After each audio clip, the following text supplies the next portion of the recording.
જય માતાજી, રાધે રાધે। આજે દશામાનો 8 દિવસ થઈ ગયા છે, તો આજનું દશામાનું જમવાનું જોઈ લો। તમને લોકોને પણ હું બતાવું છું કે આજે મેં શું શું બનાવ્યું છે।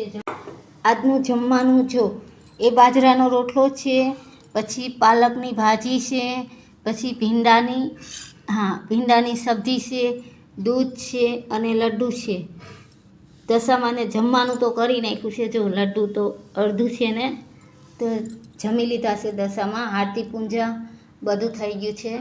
તો કમેન્ટમાં જય દશામાં લખે અને राधे राधे पण लिखिए। मेरा कान्हा जी के लिए, जो मेरा कान्हा जी को भी बता दूँ, ये मेरा कान्हा जी है। कान्हा जी के लिए भी राधे राधे ज़रूर लिखिए।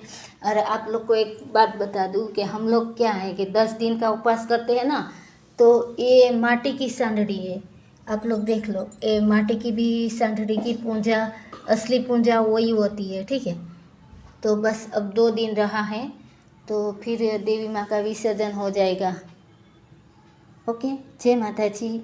कमेंट में जय माता जी ज़रूर लिखे और राधे राधे पण ज़रूर लिखे। जय माता जी।